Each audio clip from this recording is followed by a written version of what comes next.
на выставке регулярно выставляются картины, которые пропагандируют суицид. И именно суицид среди подростков.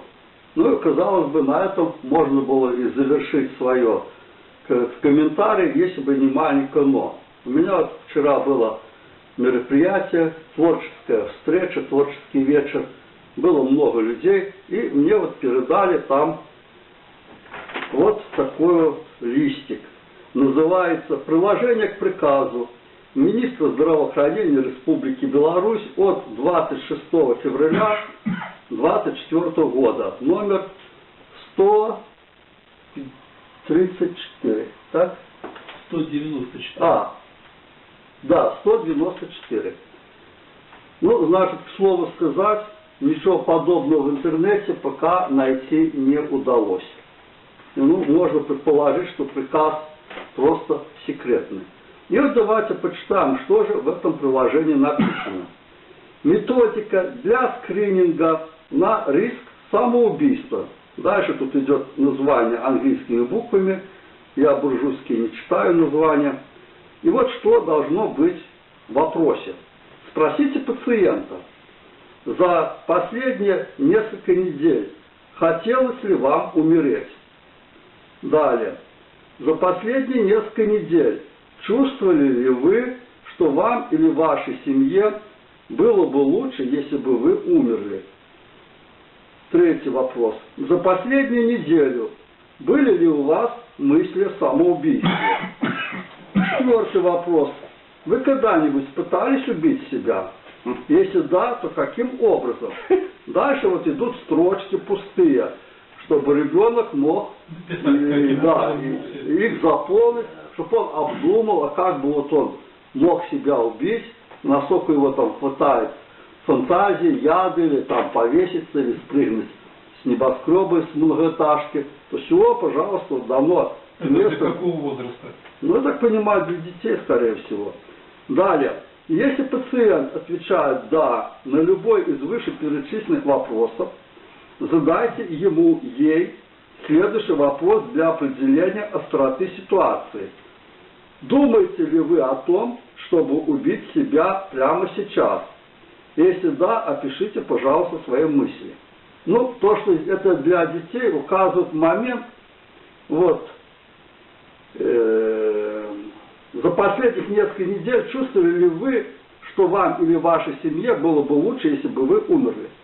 То есть это говорит о том, что это ребенок. Это всем, как бы. Это звучит как из РНПЦ-ПЗ, там с такими вот с психами и суицидниками, как вести разговор, да? А это предлагается все. Да, то есть это детям направляют мысли именно, чтобы они стали обдумывать этот суицид. То есть, если раньше суицид проповедовали просто картины, и сайты там «Синий кит», там «Разбуди меня полчетвертого», как там были сайты эти, то теперь вот уже... Были сайты суицидальные, да. Это уже... Но понятно, что это профилактика, да. Она что? Она-то она только раздувает, да? Да, это как, например, билборды «Драг не друг», да? Вот это английскими буквами «драг». То есть оно саму тему делает рукопожатной в обществе.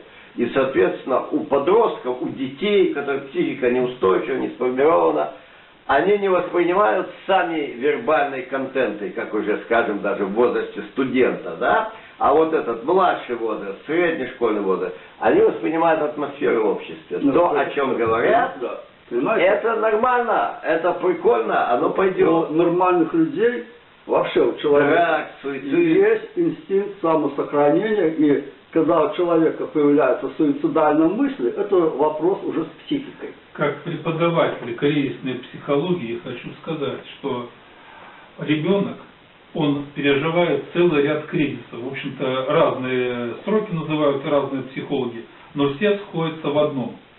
Значит, ребенок при взрослении переживает кризис. Трудности роста. Он пошел в школу, это один кризис. Ему исполнилось 10 лет, это второй кризис, там. Ему исполнилось 14 лет, это третий кризис. И вот у него начинается кризис, он начинает искать ответы, что ему делать, как ему выйти из этого кризиса.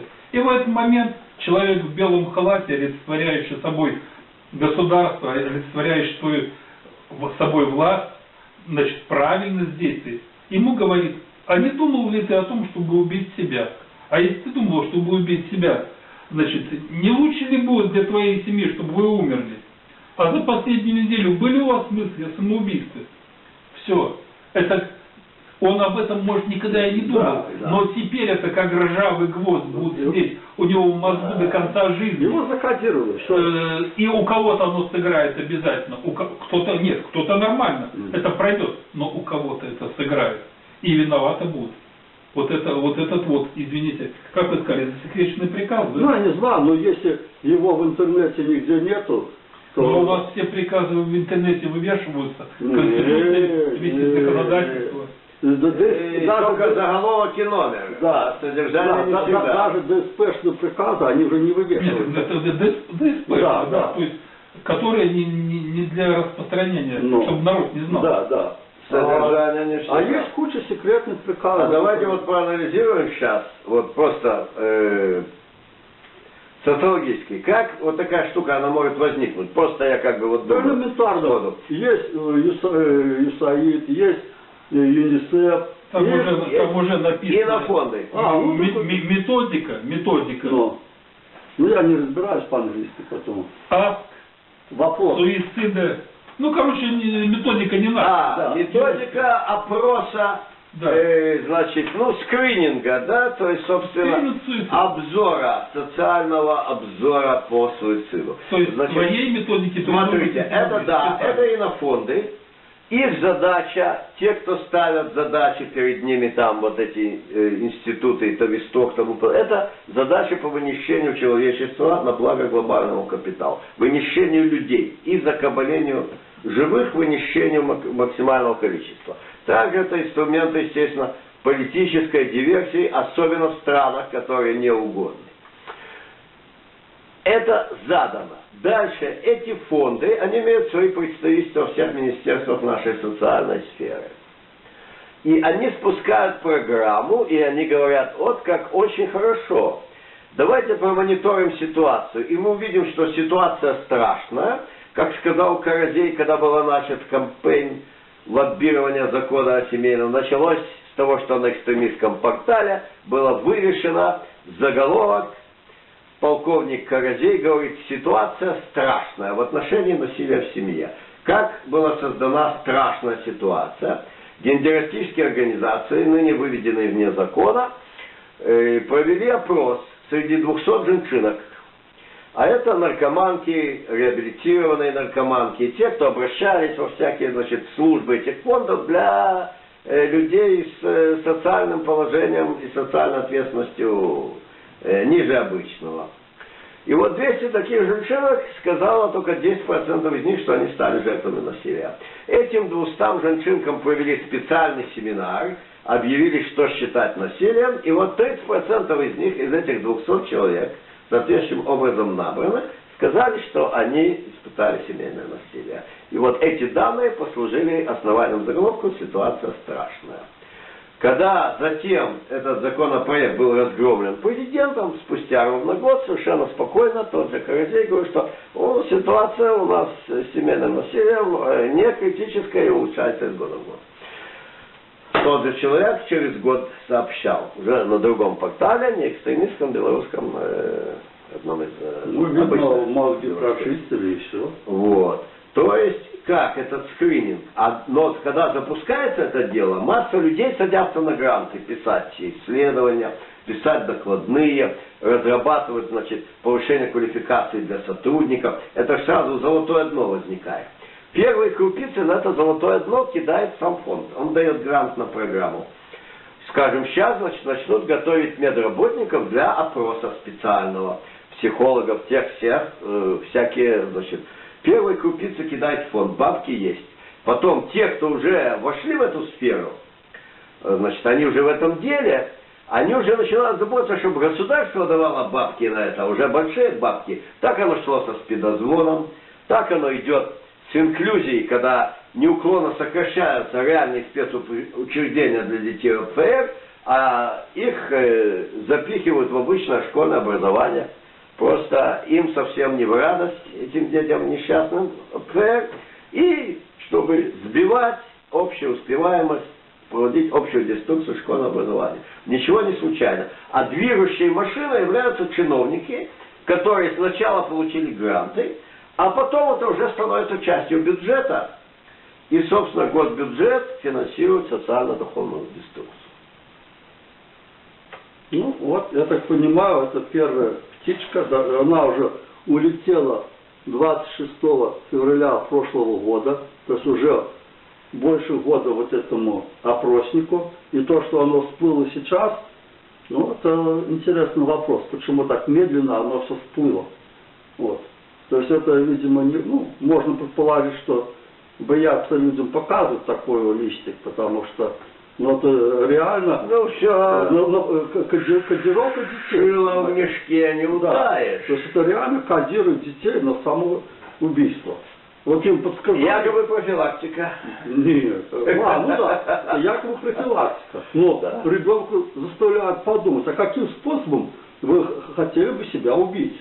Понимаете? То есть это ведь дети обычно же они добросовестные, они сейчас будут сидеть и думать, ага, яды. У мамы нету нигде яду, у папы нету нигде яду. Можно сунуть два Не будем подавать идеи. Да. Когда-то Макаренко говорил, чем позже они об этом узнают, тем лучше. Да, безусловно. Ну, поэтому вопрос суицида, я считаю, нужно пресекать везде на корню и не смотреть тут на фонды, на всякие, и на тех, кто их бабки делит, потому что это наши дети, наши внуки. И от того, как мы сейчас будем поступать, вот Центральный момент, то, что вы сказали, Сергей Николаевич, вообще осознание динамики детства. Ведь для общества посттрадиционного дети это проблема по определению. Мы слышим постоянно о социальных сиротах, что в Беларуси особо удивительно. Все понимают, в виду каких обстоятельств, да, как бы, что значит социальные сироты? Ну, бывают родители вместе, бывает не вместе, бывает разошлись, так. Вот, бывает и не сходились официально. Дети это проблема. Замораживается. Дети проблема, это детофобия. Рост ребенка это кризисы. Рост ребенка это проблема. Дети ОПФР, у них проблема не потому, что они дети, потому что, не дай бог, человек рождается с этим самым ОПФР от рождения. И он является собой часть общих людей с ОПФР, а не часть детей, которые имеют свои проблемы роста. Это не проблема, это нормально. Которые ничего общего не имеют с ОПФР. То есть именно само восприятие детства как чего-то проблематичного, куда надо непрерывно лезть, непрерывно вмешиваться, непрерывно подчеркивать, какую проблему дети создают. Это тоже преднамеренная детофобия. Главная задача уменьшения населения. Да. Оставить как можно меньше людей, и потом ими можно будет управлять малым количеством. Ну, Большим количеством да. тяжело управлять. В Советском Союзе было четко сказано: семья, ячейка общества. Да. Все, Да. то есть это первичная ячейка общества, Да. семья. Все, это было И святое. было ясно, главное, кто такое семья, это родители и дети. Да. А у нас принцип, что разговор о ценностях, он будет под фанфарой, но ценности не наполняются содержанием. А вот опросники, в которых белорусы ставят на первое место семью, а кто-то спрашивает, какую имеется в виду семью. Молодежь, для молодежи что такое семья? Это родители, которым надо тянуть бабки, и это бабка, которая тебе сварит обед или к ней на дачу поехать.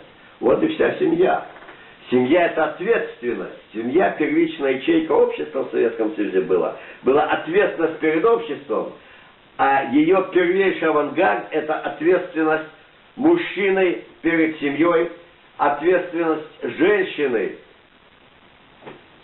такая же, как мужчины, плюс ее возможности и обязанности материнства и детства на первых этапах. Это понималось под обязанностями семьи, а не абстрактно, не наполнение смыслами.